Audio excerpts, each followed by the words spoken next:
way to start a program because these guys volunteered. And I didn't have to call 2 or 3. Well, it was a little coercive, I gotta say. Well, they mentioned that their great-grandfather and great-uncle. You got that? Yeah. Well, I'm sure I got a lot Okay. of it. That's all right. Anyway, ancestors of Bill and Ron built the sandbar and ran it. And I'm just going to let them go with it because I'll for sure get mixed up anyway. So we're very happy to have Bill Phelps and Ron Phelps here to tell about their ancestors' contribution to South Hero. You don't have to just talk about the sandbar, you can talk about other things too. Okay. I'm Bill Phelps. I live in Grand Isle now, but our roots are definitely here in South Hero. Our family actually came to the islands, I have to look at my notes, originally in 1781. The first year they came into Vermont, they lived the first year at the Onion River, which of course is the Winooski River. And that was during the year of 1980, and then in the spring of 81 they moved here to Vermont, or here to South Hero. Not 1980. 1780. Yeah, really. And from what I know, I believe they built a log cabin on what is now down towards Kibbe Point, originally. Featherbed Landing. Yep, down in that area.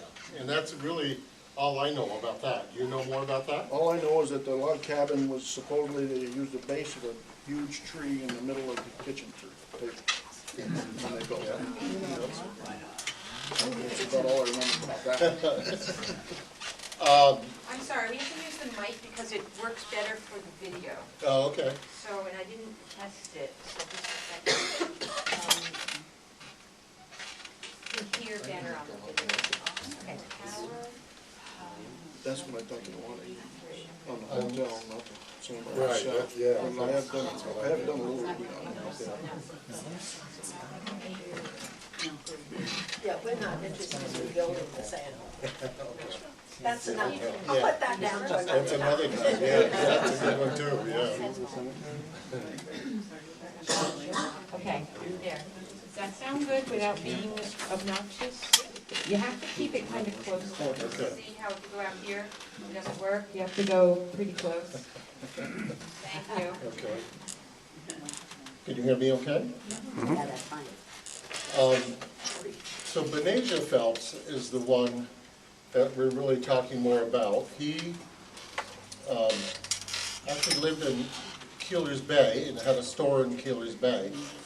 After they built the sandbar and they had a toll house, then he went down there to be the toll keeper with his family. And that was in, have to look at my notes, so that was around 1890. And then in 1900 is when they built the, what they called the Phelps House, which was the sandbar restaurant and inn. He ran it from 1900 with his family until 1919, and that is when he passed away. And he passed it on to what would be my grandfather and his brother. And if I'm not mistaken, and you can correct me, Ronnie, George and Ruth Phelps bought the sandbar in 1923 from Benasia's estate. That's right. And if I'm not mistaken, I think the two brothers had an argument. This is family gossip. Family guys. And It's a true family. they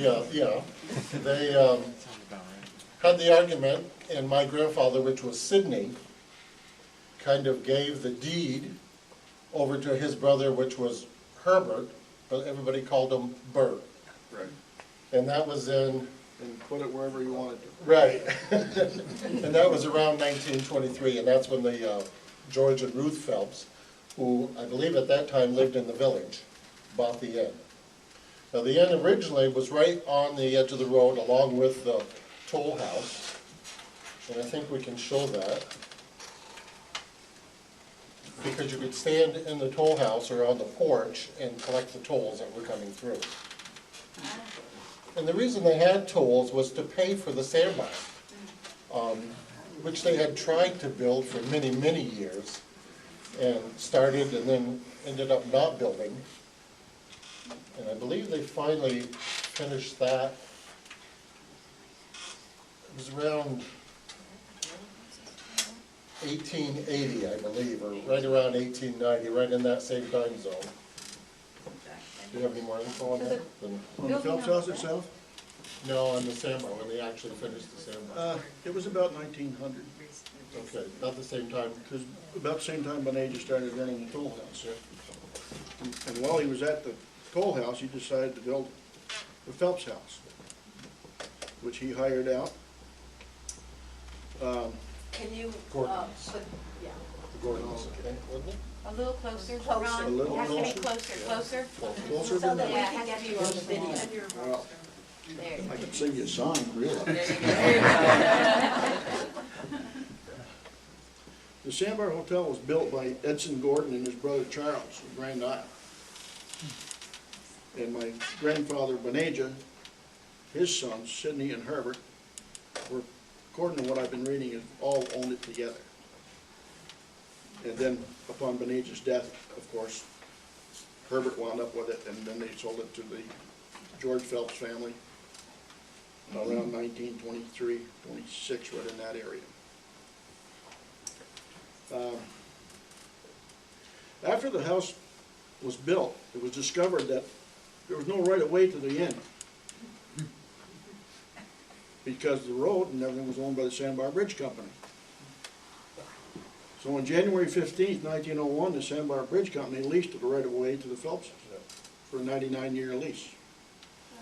And on February 27th, 1901, the selectmen from South Hero leased the land to the Phelpses because they had acquired the land from the Mott home for the right of way for the SandBar. They did that in 1850 from Lewis Mott. In 1901, the Phelps House room and board was at $1 a day. With three meals a day. And it had a total capacity of to hold 25 guests. And the guests would be picked up at the railroad station, 2.5 miles away at no cost, and transported back to the hotel. If they didn't come across the sandbar. Yeah. Which, according to somebody, Because the train station, or the train was actually went through in 1901, is when the Rutland Railroad actually came through the islands. Which brought huge amounts of people compared to what there was. I mean, that's times when Eagle Camp and Camp Skyland and places like that started. Yeah. So, in those places, well, as you know, I think you had a thing with Camp Skyland here. Yeah. Right, I missed it, unfortunately. But Eagle Camp started at the same time and around the same time zone, and that's really because of the railroad. And then the sandbar all being built at the same time, which gave you access to our beautiful islands. And at that time, people used to go home on Labor Day, but they don't do that anymore, they stay around.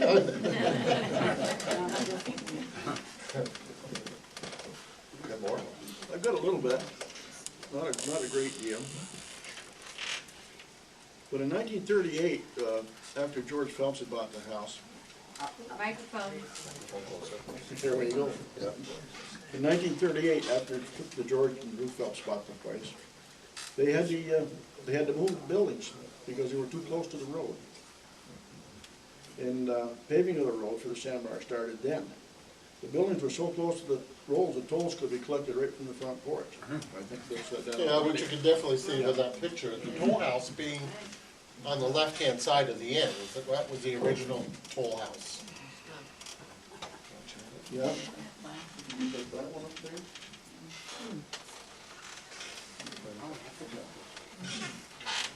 And then this, as you can see, the toll house itself was the house building to the left.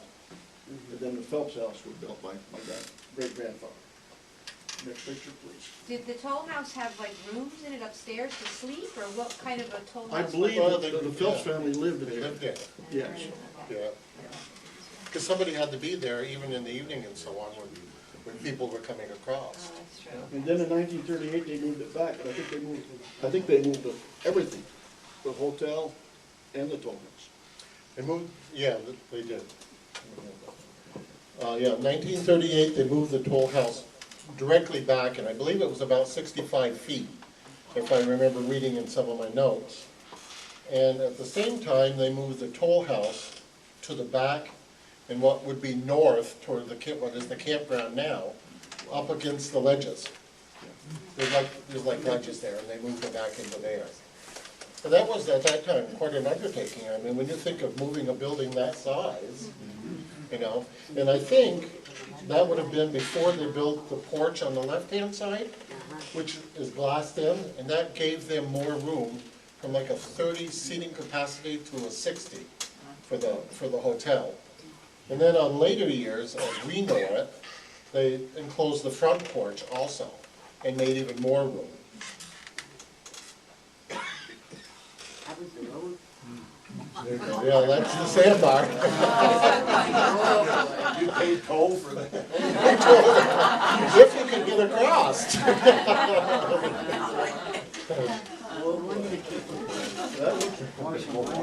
That looked to me like it was probably in the spring of the year when they took that picture.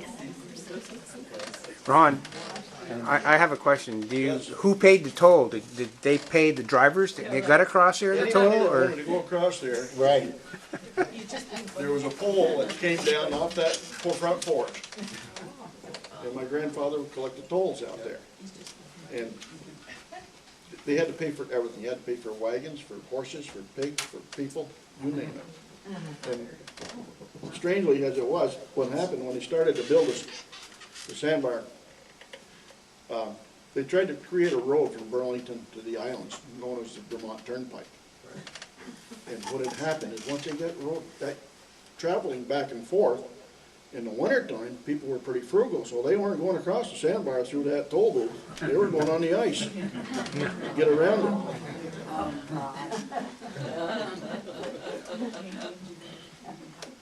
Then you got some holes in the ice.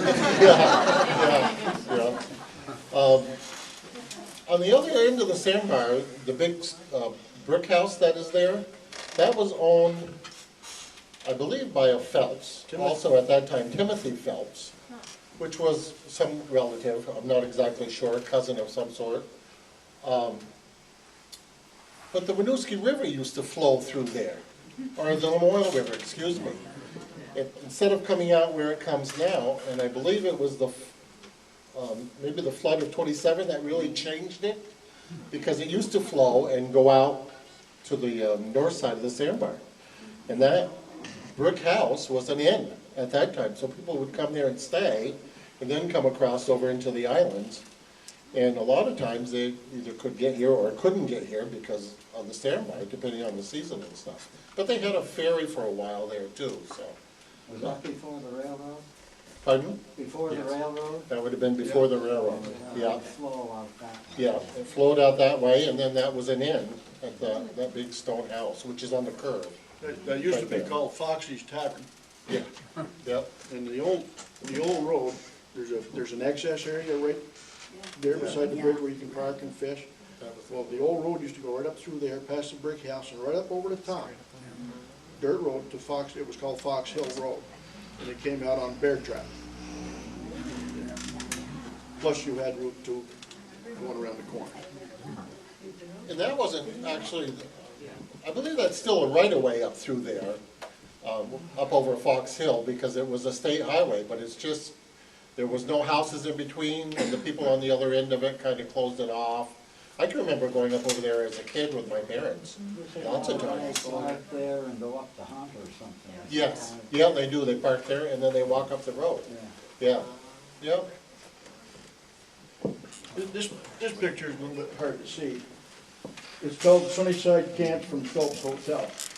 So that was Phelps Hotel in Phelps Bay for years. Yep. And across the way is Sunnyside Camps. To the right, you'll notice a reel. That's a reel that they used to dry sturgeon nets on. So my great-grandfather used to fish sturgeon here in Lake Champlain. And every now and then, you have to take the nets out of the water, wash them, dry them. And the sturgeons were how big? How I've big heard you- some stories. How big would you like them to be? One fellow told us that he was fishing off by the railroad, and they pulled him into the water. Well, Yeah, Everett, Dubuque could probably help me with some of this. yeah. Did you fish sturgeon, Everett? Oh, yeah, many years. Yeah, but you know, I ran across an article, I was looking for some of this old information last week. And the article I read says that Elliott Phelps was the last person to fish sturgeon, which is wrong, because I think you and Henry McBride fished after That was the that. last one. Everett. Yeah. If didn't Dad give up his license so you can have it? Yeah. Yeah. I You thought had to so. have a special. You had to have a license to, yeah, yeah, And I came across a lot of his old licenses and brass tags for those nets last week. yeah, we've got a few. Here's a picture that's taken at the sandbar. May have the mic for that. I can remember going out with my dad a few times to check his nets, and, which were placed in different places throughout the lake. I could tell you about where they were. There used to be one of them on the other side of the railroad fill, and one on the inside of the railroad fill farther towards Colchester. He used to put one near the mouth of the Lamoille River, and he put one also, as you would be crossing the sandbar, what we call the round pond, he would put one out from there, which would be the south side of the sandbar, looking towards the islands. And then he'd go out every day to check his nets. I found a note that I had made when talking to my dad one day, that at the sandbar, there was another man down there called Hastings, and in 1904, he sent enough fish into Burlington, enough sturgeon into Burlington, to give him $165, which was a lot of money back then. And they would send the eggs, the caviar, to Boston or to New York. When I was a kid with my dad, he was a truck driver and worked for a trucking company out of Burlington. He would pack the sturgeon in barrels and ice and take them down to Boston or New York, depending upon where he was going, usually Boston, and sell the fish and the caviar down there. So kind of neat. And then Everett was the last one to do it. And where did you send your fish, Everett, at that time? New York. Down to New York. So, yeah. So it was a pretty good way of making some extra money back in those times. And when you think of 1904, making $165 from your fish sitting, that's a lot of money at that time, you know, yeah. And then they stopped because of the lack of sturgeon in the lake. And from what I've read in some of the news things that I've gone to the fish hatchery for, they do a program up there in the wintertime, they're slowly coming back. And especially after the dams, some of the dams have been broken down and they can go further up into the rivers, which helps them in their spawning, because that's where they spawn. Yeah, about 3 years ago, I was taking a ride over to Milton one morning to get a haircut. And as I went up by the dam, I noticed Fish and Game was there, and they had nets out with red floats on them. And they were catching sturgeon and checking them out, see what size they were and how big they were. Now, these fish here were caught when my great-grandfather was at the SandBar Hotel. And those are the sturgeon hanging in a tree. And they probably range, I would say, from 3 foot, 3.5 foot to 5 or 6. I believe the largest one my father netted was at Dixon's Reef, which is right behind Apple Tree Bay. And Jack Robinson was running a hardware store at the time, and he wanted to go out with my dad to run one of those nets. And if you had a decent fish in that net, you could tell you had one before you got to it, because all the floats were underwater. And the nets were 13 feet deep and 100 feet long, if not more. Just a straight net. Yeah. It was a straight net, and it measured 13 inches on the mesh. So all your small fish would go through there. And the biggest, Jack Robinson was with him that day. He had a 14-foot Thompson boat, wooden boat, They ran that and that, and they had a big sturgeon in there. They got sturgeon in the boat, and then it flopped and knocked one of the seats out of the boat. And that was a 165-pound fish. Now, it didn't pay to ship fish to New York City if you only had a 35-pound fish. So we used to tie them out with a rope off from a tree, like you tie a dog on a leash, and let them run in the water for 2 or 3 days, or maybe a week or two, until you had 3 or 4 fish. So it made it worthwhile to ship them. I can remember probably that one when I was young. My father used to hang them sometimes on the Lamoille River. There was a family there that they were friends with. And looking at that fish, I was probably 7 or 8 years old, and trying to reach up to the top of it, and the tail was touching the dock, and I could not at that time. That was a large fish. I went out with my dad one day in the boat, that same boat, and the waves came up while we were out there. He made me get up underneath the bow of the boat to help stabilize it. When we got in and got back to the house, I heard him say to my mother, "He's never going with me again. I'm not going to worry about this kid going in the lake." Because he was scared to death himself because the waves were so big. But my dad was a great boatsman, and he knew how to handle it because of being out there all the time. But so part of that, going back to it, was part of the SandBar, because that's where they, did a lot of this fishing originally. So now, after the Phelpses owned it, and I'm not sure exactly when George and Ruth sold it, but they sold it to the Hamlet, or Hayden's. No, Wasn't it Hayden? I've got a brochure here, right here, that tells me that it was sold, I believe, to C.W. Taylor. Okay. Do you have a year there? It is not dated. No. No.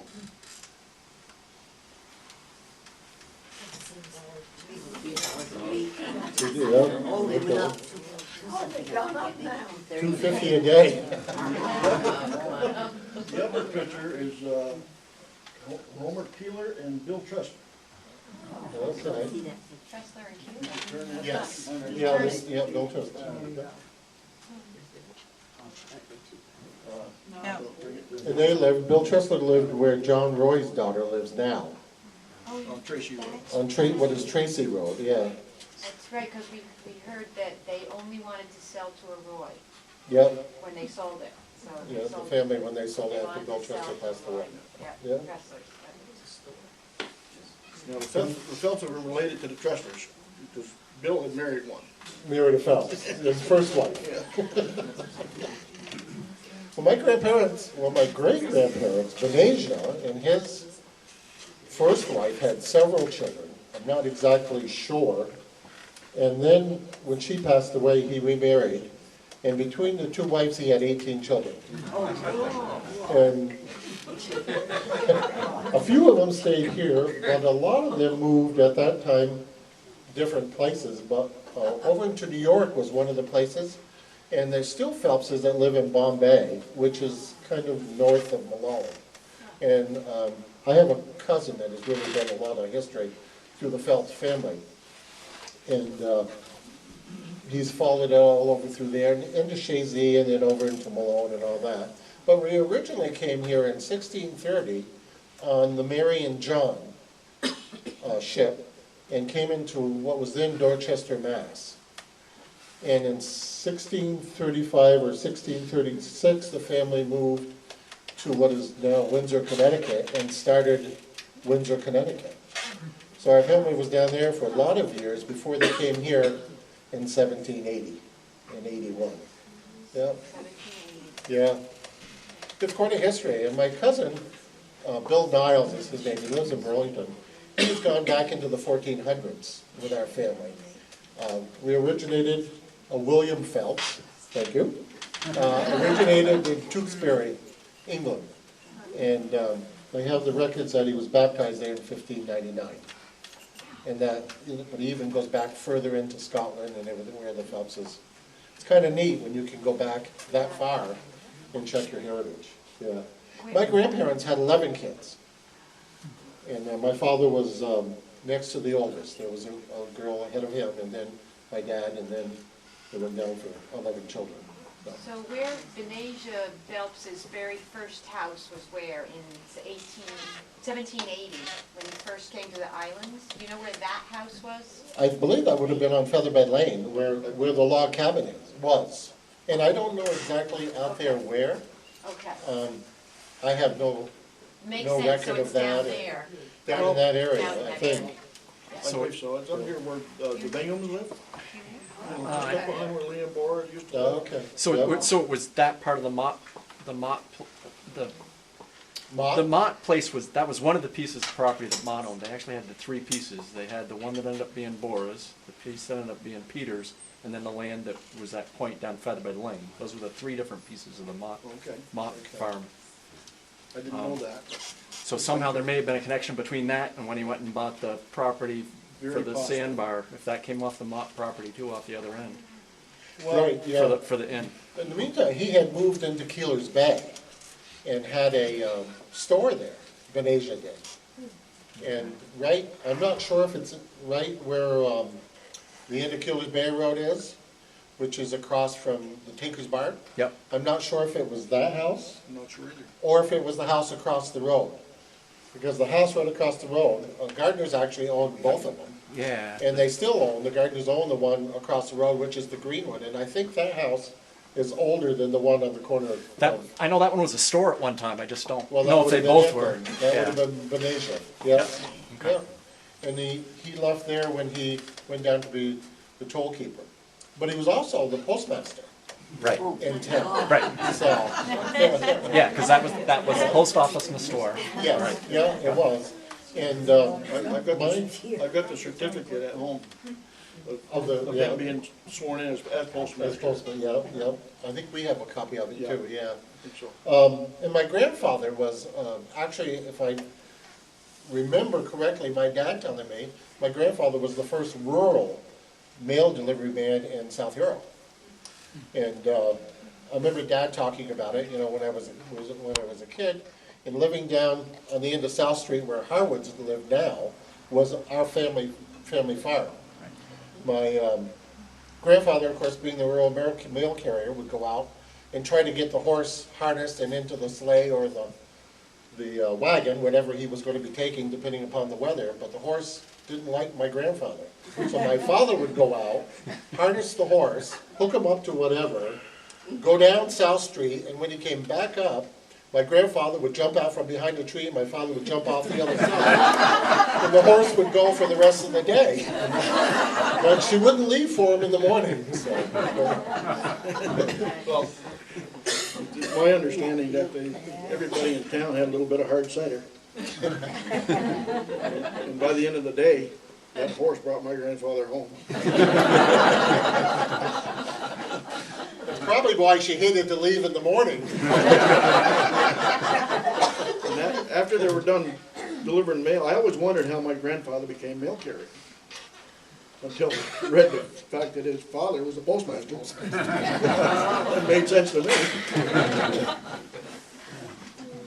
So I'm not sure, and there's really nothing in, if any of you, do you have this book? If you can get a hold of this book, this is a great book on the islands. It tells about so many different families. It's in the that library. It's just, in our it's library. really worth getting and sitting and looking. I've looked at it occasionally, but I've really looked at it a little bit more the last couple of weeks, and it just amazes me that the man who wrote it got so much information. And my dad gave him actually a lot of information about South Hero. It wasn't much my dad didn't know when it came to people and who was who and who did what here in town. It was remarkable. The Robinsons, the Allens. But to tell a little bit about the family, I used to mow Lucy Wells's lawn. That was Lonnie mowed after it I before. got done mowing. When I mowed her lawn, she lived where John Wells lives now, right next to the Congregational Church. She was a world of knowledge about the islands, just amazing lady. You'd go into her house and all over the place were books and articles, all kinds of things. Stacks that high everywhere. Stacks everywhere, But when I'd mow her lawn, when I got done, I had to go in for either a glass of milk or a lemonade and cookies. She always made fresh cookies on the day I'd mow her lawn. And even then, I really didn't need them, but they were very good. But she would sit me down and say, you know, this is so-and-so, and this is where they lived, and so-and-so. But her main thing, every week when I mowed her lawn, she would sit me down and say, now, Bill, don't ever forget, no matter what the Allens say, the Phelpses were in the islands first. I believe that because my cousin, who didn't know any of that, sent me something saying the islands, the Phelpses were here in 1780. And Ebenezer Allen didn't come until 1783. But a little thing about that, did you know that Ebenezer Allen's Tavern is still in town and still intact? It would be the last house on the pavement on South Street. On the right-hand side, the Russells live there now, yeah? But that was the Ebenezer Allen Tavern. And I can remember as a kid, the Robinsons lived there, and they used to tell me it was haunted. But I don't know if it really is or not. You could probably ask Holly Robinson, she lived there for quite a while. Or maybe the Russells have had things, but I was told it was haunted. I don't know about that. It's quite possible. Doors would close and doors would open, and just little things like that, supposedly. A little history. Well, history in the Phelps family goes back in this town for just about ever. Yeah. So much of it that I've lost track of it. My wife and I are part of the caring program to South Hill Cemetery. And we go up there, we get $1,500 a year from the town. Caring committee gets $1,500 a year from the town, and that money goes into restoring old stones at the cemetery. And monies are kept separate in the cemetery. Jimmy Robinson and the group that are in charge of the cemetery commissioner control the southernmost part of the cemetery, but the old part on the north side toward the Masonic Lodge is pretty much taken care of by caring. And I haven't been arrested yet, but my wife is afraid that I'm going to be arrested for painting a section of fence at that cemetery. I don't know if anybody's noticed it or not, but it gives you an example of what it could look like if it had some care. We tried to get a fund going for that a few years back so we could put some money, get an account enough to have that fence repaired, but at that time it was estimated it was going to run $10,000 or $15,000 to do that. And then there was some talk last year about tearing that fence down, which really, I didn't really care about hearing, because it should remain. And there's Phelps family, I mean, if you want to see Phelpses, go to that cemetery, they're all over the place. I think we're 7th generation? I don't know. I think we're 7th generation living here, you know, continuously since Lieutenant Abel came here. And he was in the Revolutionary War.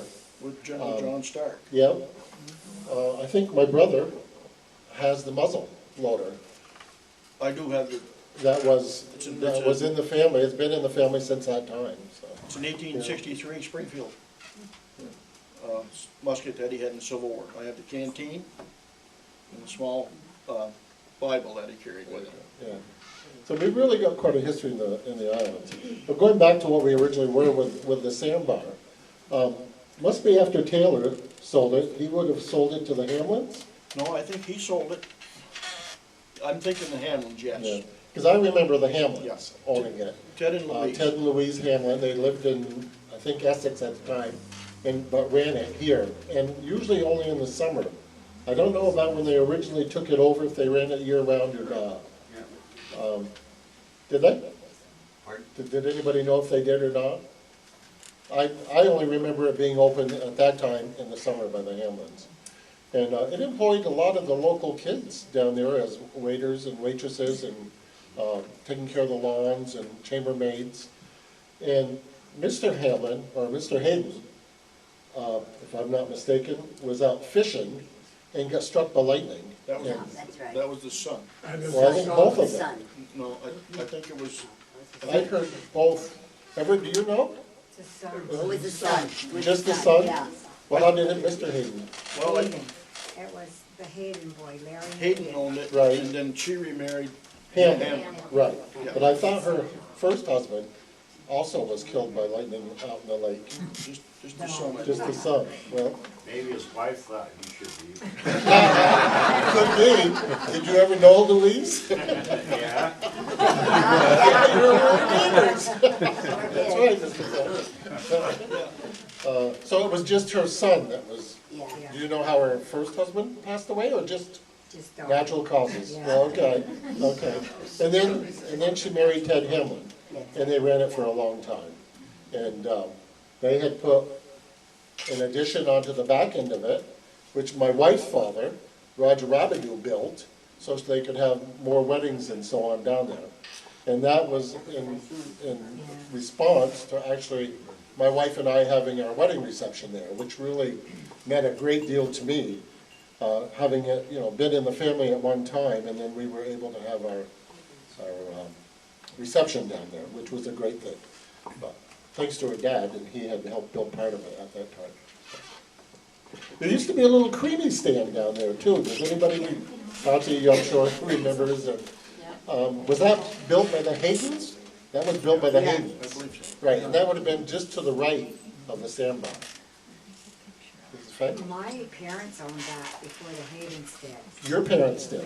And what was their name? Markey, Oh, George. George, and Kathy. I didn't realize they had ever owned that. Yes, Oh, yes. great. I didn't realize that was your parents. You did. I did not, no ma'am. And I should have known that.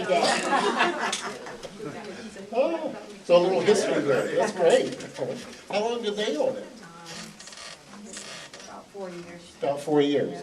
And then they sold it to the Hamlins?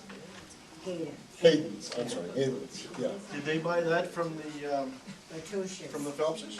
No, they bought it from a man by the name of Latouche. Latouche. Yeah. So he owned it after Taylor? Right. Okay. Yeah. What year are we up to here? In years? What year? Oh, 19. Well, that's beautiful. when did this is Fang? When did your parents own it? Do you remember the year? I think it was 42, 45, Okay, bought it in in 42. 42, and then they had it for 4 I think years? it was 42. So around 46 or 47 when they sold it? But that's all right, that's a time zone. Yeah, Sue has it. yes, Sue. Well, I was a waitress at the SandBar when Dick Hayden owned it. I was in high school. And Dick Hayden knew how to build houses, but he did not know how to run a restaurant. And we had a chef there that was eccentric, as most chefs are. And so one afternoon, he gave the chef a blank check, his Cadillac and the keys, and he told him to go to New York State and buy some meat for the restaurant. We had to close the restaurant because that was the end of the chef and the money and the Cadillac. It was closed for the rest of the summer. Well, it existed. No wonder why Mrs. Hayden was so, frugal. She was a lot of other things too. I never worked for her, but I did. My daughter I did did. hang out down there for a We while. went and rescued her. My daughter did. She didn't last long. And that sounds, well, we're going to look at pictures here, that sounds a little thing. One of the family things, I have an aunt that is still luckily very much alive. She's 87 and her wits are totally about her. And she tells us different stories about the Phelpses throughout the years. And my grandparents owned a small orchard down at the end of South Street. And at that time, their father sent her and her 2 brothers over to New York State to pick up some apple boxes over to Peru. And they went over, took the family vehicle, went over to buy apple boxes, and the place was closed when they got there. So instead of just coming home, no, they couldn't do that. They had to go out and have a good time. Spent all of his money that they gave him for the apple boxes and came home the next day. When he got home, my grandmother said something to him, and he said something to the kids about why didn't they just come home? And my grandmother said to my grandfather, "It's a good thing you didn't go, because you still wouldn't be home." There's a SandBar, and that would have been in the 50s? That shows the creamy stand on the right hand side. Yeah, There it is. Yeah. Saw that, yeah. Yeah, and that was built right back into the ledges. I think the cement work is still there. It is. Yeah, if you look at the sandbar, just to the right of it, there's the cement work that was that little creamy stand, or ice cream stand. Mrs. Fay, did they have the hotel part of it, the motel part of it when your parents owned it? No, you drove down into the camp. Oh, okay, That's all still land. there were camps there. Yes, the Haydens Okay. had They all that filled land all fixed. that land. Okay. And then put in the motel. Yeah, Yeah, the Haydens just took it upon themselves to get a big shovel down there and started hauling dirt out of the lake and filled all that in the back of the motel. right. Then later they built some motel units there. Right. And I don't think they had permission from the Corps of Engineers to even do that. You know, I don't know whatever happened, you know, it's your land, do what you want with it, right? Who built the little jetty that's across from the sandbar? Pardon? Who built the little jetty that's across from the sandbar? Was that always there? Little Debbie? The little Jetty. The Oh, breakwater. Little Jetty's always been there. Has it? Yes. Yeah, and they've added to it a little bit. It was in that early. But in this book, it shows a picture of a reef there, and that would be where the jetty is now, yeah. Because the sandbar was all natural. I mean, that was a natural sandbar, you know, from years ago. And they came across in low water with horses and buggies. What is this? I see this. That looks, is that? That would be the end of the jetty. Yeah, that's. Yeah, And that and that was goes bigger at that time. in the spring when it's covered. High water. Yeah, Okay, 'cause that was kind of, no lighthouse on it. no, and it's bigger. If you look at that now Bigger. compared to what it is now, it is bigger. But over the years, probably washing out and they've added to it with a stone. Look at the, vegetation in the water Oh, on this one. yeah. Yeah, we still have it, yeah, sure. Does anyone remember the road being like that Yeah, before they paved it? I don't know, I'm not sure what year they paved the sandbar originally. Oh, I can remember the big rocks, yes. Yeah, and the stone pillars with a cable through it across the bridge.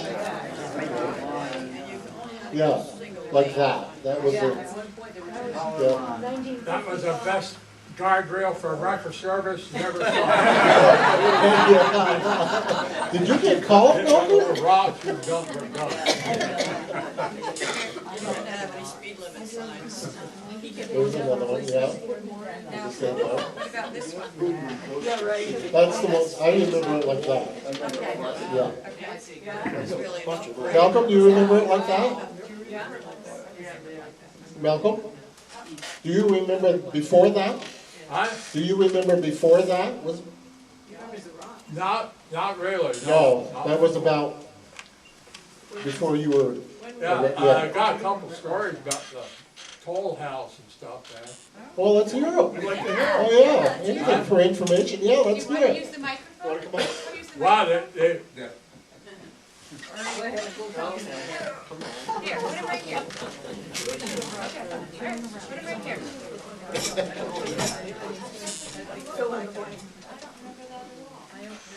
Unfortunately, the night you spoke here, I missed it. And I understand that I missed a lot of good information about the islands.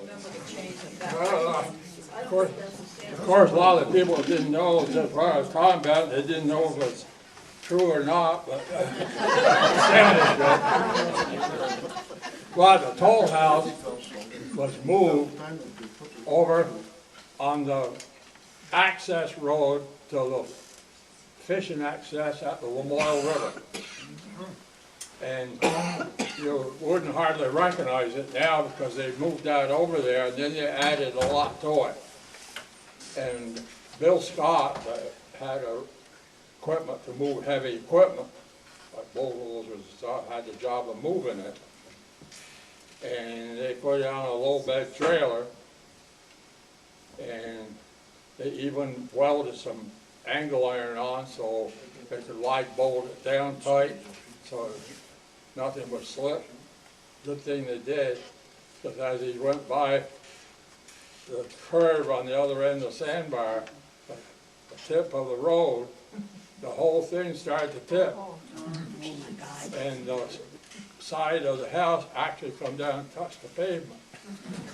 So there it was, halfway around that curve where the house partially tipped and stuff. So Bill Scott knew I had a big wrecker, so he called me up. I went over and backed up to it and hooked on to the low corner and lifted it up to level it up. And then we run a chain from back of my wrecker underneath to the front of the trailer. So it'd be almost impossible for him to drive ahead and me back up at the exact same speed.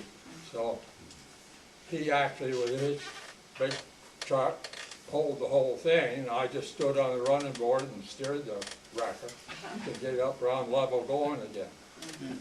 Then that was delivered down there on that road that goes to the Moyle fishing access, and later on they put a foundation in, and I went over and winched it up onto the foundation. So that's where the toll house ended up. It's still there. It's still there. Still there. Been added onto the lot. So where is it? On the old road, You go over, you know where Bear Trap Road is? Yeah. Go opposite down to the right, that takes you down to the old route. Yes, Then yes, there's a road that goes down to a fishing access there. yes. And it's on the left-hand side, yeah. just a little ways in, The toll house got moved down there. yeah? Now, that was long before the new road came around. Yeah. That was, which was, well, they redid Well, the it would sandbar. have to probably been somewhere in the Well, the sandbar. 1950s, I when would they guess. widened it. Yeah, Around 1950s, that's when I had the LF Mac for record. okay, all right. But I remember as a teen, or as a young kid or an early teenager, that house being there, I was Yeah. a teenager. The toll road, the toll house being to the right side of the sandbar, because that's where the help used to stay. Yeah.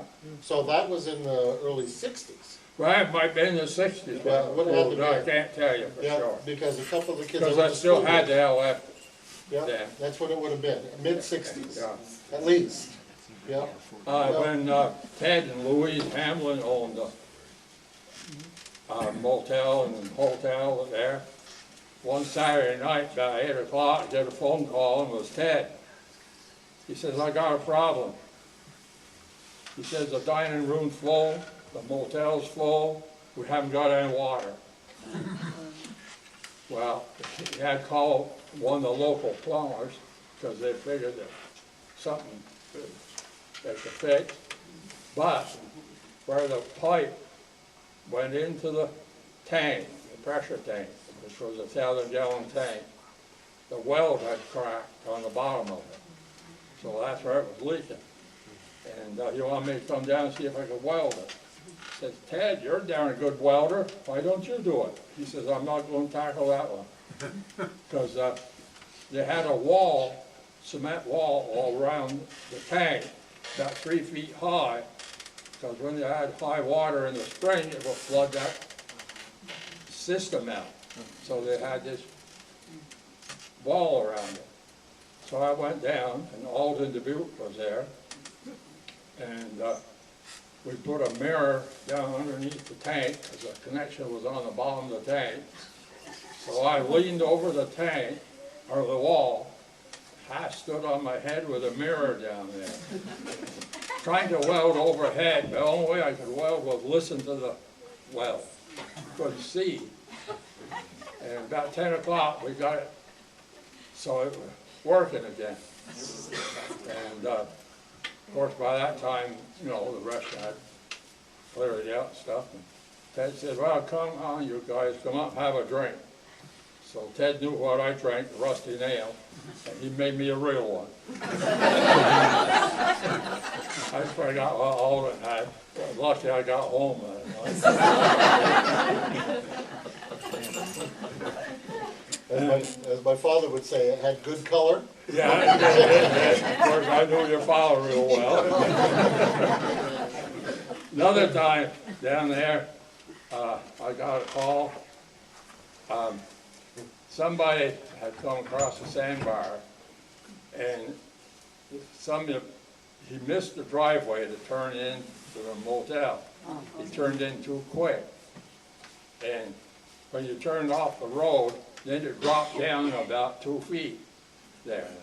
And of course, there he had his car hung up on that, just about under the driver's area of the car. The front end was over there, and the back end was in the road. And this was about midnight. And so the guy, Ted said he raced that engine something fierce, trying to get off there. Then he'd go over to the payphone and make a phone call. Then he'd come back and he'd rev up the engine some more. Stuff like that. This went on for quite a while. So Ted got a little sick of him. He was an ex-state trooper, great big guy. And so he called the state police, and Edwards come up, and he was kind of a small guy. So Ted decided, hey, that guy's drunk or not. Cool, you know. And so Ted decided to put his pants on in case Edwards had a little trouble. But he got that taken care of. Then the state police called me, got going down, getting the car off there, and bringing it up. I brought it up to the shop with a flatbed and backed up, raised the body up to unload the car, and I heard something hit the deck of the flatbed. I said, what the heck's that? After I got off, I found out it was a piston out of the car with the engine on it. And so next morning, I get a call from this lady, I think it was from Essex Junction. Can't say for sure. Doesn't matter anyway. She said, I understand you've got our Plymouth car up there, and we want to come up and get it. And so I said, well, you can't drive it. Why not? The engine's blown out. Well, this guy, husband, made up some excuse. He had some kind of meeting going into it, and the meeting was with some young chick. And they went to a drive-in movie. And I guess they got very drunk and couldn't find their way back to Essex. So they ended up there and blew the engine on the car. Had some brochures in there about the movie theater. And he and his wife come up. And boy, she wanted to go out and see the car, and he kept pushing her away.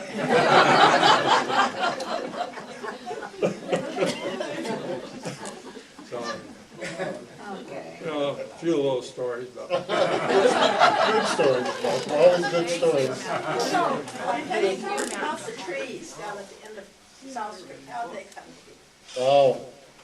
I'm not sure what year my grandparents bought that place down there. I know after they left the sandbar, they lived in the village, which was Charlie McBride's house, which is on the corner of Hill Street between there and Branch's store, what used to be Branch's store. And from there, I believe they moved down to the end of South Street. 1913. Okay. When your dad was born? Yeah. So Dad was born at the SandBar Hotel. before they moved there? Before they moved there. Okay, yeah. And it was all apple orchards down there. Yeah. It was all orchards down there at the time, between the Robinson farm and the Phelps farm. And the Phelps farm had 113 acres, and the Robinson farm must have had 150 or so to start with. And they planted those poplar trees down there for a windbreak for the orchards. So they're about 100 years old now, what's left of them. It's like driving in a different world when you hit the Phelps property line down there originally. The property line used to run right up to Richard Streets. Yes. There was a gentleman at Hackett's Orchard today talking about trying to find the orchard he used to go to when he was a kid. That was down by the lake. He could go to the orchard or to the lake in like a few steps. Yeah, yeah, yeah. Well, Winn Dubuque had an orchard down there, and the Robinsons and Phelpses had orchards down there. The field that your parents live in, Heidi, was in Rodney, was the apple orchard, part of it. And then behind the house also, yeah. I wouldn't walk under those trees on a windy day. They do make a mess. I think you tried it once. And, no, they fall. There's a group of walkers, you know, Ken and Peg and Silver. Phil Brooks and Mr. Rourke, whatnot, they're walking up through there one day, right, just past my house. And they hadn't gone 50 feet and a big limb fell off one of those poplar trees right behind them. And I wound up there cutting it up and getting it out of the roll. And then last year, several years ago, I had a problem with a lot of dead trees along there. And I've been trying to get a hold of the power company to take some of them down for a long time. And they just kept ignoring me. Finally, I got a meeting with the forester for the Vermont Electric Co-op. Came down, we went down through there, and we marked about 15 trees that needed to be cut. Consequently, when these trees were planted, it was just a dirt road there. And they were on Phelps property. But now that it's a paved road, it's on town property. So between the power company and the town of South Hero, the power company cut down, by the time they got there, I had 20 trees marked with a red ribbon. And the guys that were cutting them were told to take everything that had a red ribbon on it. So I'd added a few trees down there. But the power company cut them down and the town hauled them away. So it's a lot safer now than it was. But not as pretty. No. No. And every time the wind blows, I curse my grandfather. They're poplar trees, and I remember when living there as a kid, they get what we used to call the worms. Yeah. These long, strangly things, and on each one of them is a little pod that is nothing but like glue. And that would fall on your cars or whatever, and they would have all these little pucks all over it, you know, that you couldn't get off unless you really worked at it. So they were a nasty tree, but they did the job of breaking the wind at that time.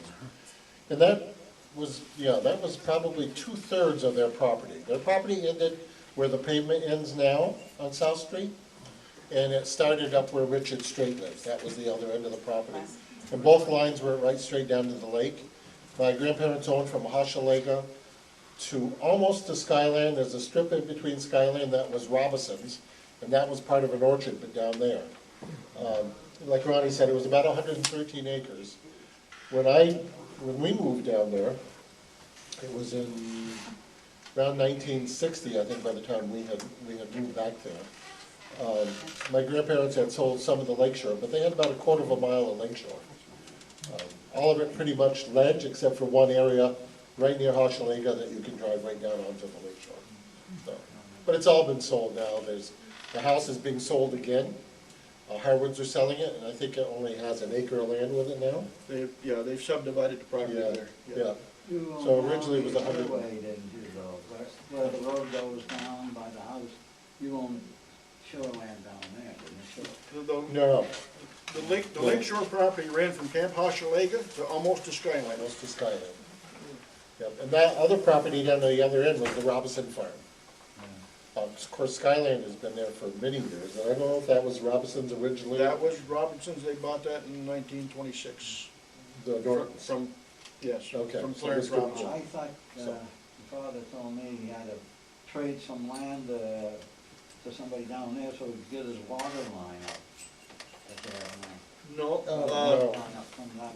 No, no. No. The story on the water line is right on Allen Point, at the very end of South Street. If you just, Oh, I know that. yeah. I've met you in that pump house a few times. Yeah, I know that. I thought somehow somebody had to bring water up from, down where there's Lunford down there. Oh, well. oh, we used to go down there with a wagon. Yeah, my father always maintained With a it. wagon. What? We used to go down there with a wagon No. and barrels. And I can remember it as a kid going down there. Or right next to Hochelaga, there was a road that went right down to the lake there. We would go to one place or the other with a wagon with barrels on it and fill it with pails and take it back home. Yeah, we used to draw water from there, but my father retained right of way to the lake in case he wanted to put a water line in from the lake to the house. Right. Yeah. Then But after, you didn't own the property down there all houses are along, at the end of that road, Phelps Lane? Yes, we Oh, did. Phelps Lane Yes, we we did. did, own most all of that that, property. yeah. I thought he brought the line up that way.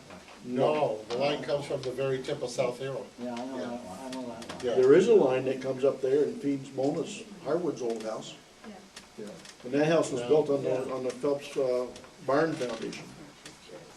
Oh, okay, the little house, yeah. Huh? In Harwood, that's your house. It was. Well, Mona's house, where Mrs. Hardwood lived, the elderly Mrs. Hardwood, that was the barn foundation. Now, I'm For talking the about Phelpses. Your old house, The old house, the White House, yeah. was our family, and they got that in 1913? They bought the farm in 1913, but the original part of the house was up in the pasture Right, by Wiles. yeah, and they moved it down to where it is now, and it was just a one-room downstairs and 2 rooms upstairs.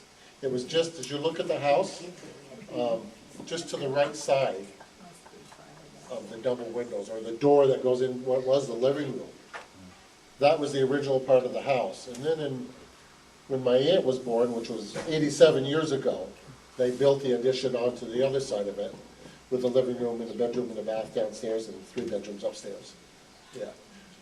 Well, thank you Yes. very much. Thank you. We knew it.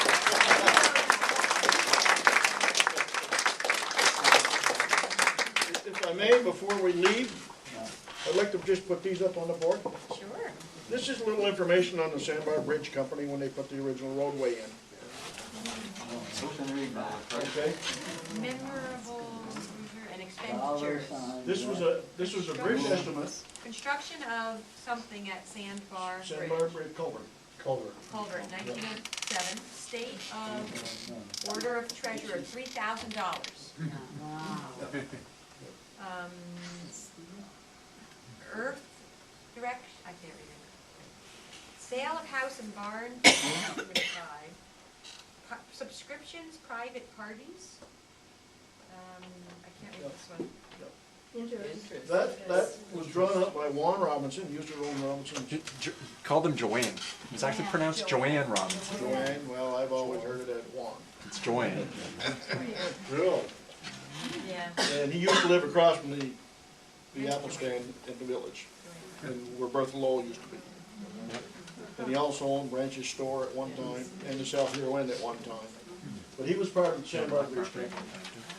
And it shows an estimate there of $5,835 to put that first culvert in. They Oh, that's always not- wanted to keep a water flow through there so boats could go in and out of there. Yeah, So that's just. yeah. That's gotta be 70 cents. I thought it was $583,000. It's gotta be 70 cents. There's a 70 cents on the end. So it's only 5,000. But still a lot. Some of the expenditures, I'm sorry, along with that, some of the expenditures that they had at the South Hero, at the SandBar, at the restaurant, I wrote a few notes down when my dad was alive, because he had a book. And some of the things that were in that, I wrote notes and kept it in our family history. Cheese was 25 cents a pound. Butter was $1.25 for 5 pounds. 2 horses and 2 axle. Sheep were a penny each. And just, the whole thing is really, and a lot of it is right in this book. That's why if you get a chance to read this, it's really great, and it tells so much about individual families. Patsy Robinson, her last name was Griswold. Her family came up from Connecticut, right in the same time zone as ours did. I'm reading in this book different things about the Griswold family. And my cousin has gotten things, the Robinsons, the Allens, the McBrides, the Wright family, Malcolm's mother. Your mother was a Wright, right? And she and Charlie Wright were brother and sister? Yeah. So there's so much history in this town from individual families. And I was reading a letter last night, like in North Hero. My grandmother had come from North Hero as a Tassie. But the Doddses up there were a huge family of over 200 people in town were just Dodds. And Hazen and Clarks. A lot of history. It's not only the Phelpses, but there's so much history in the islands, the Tunhops, and, yeah. Thank you. I really have enjoyed doing this tonight.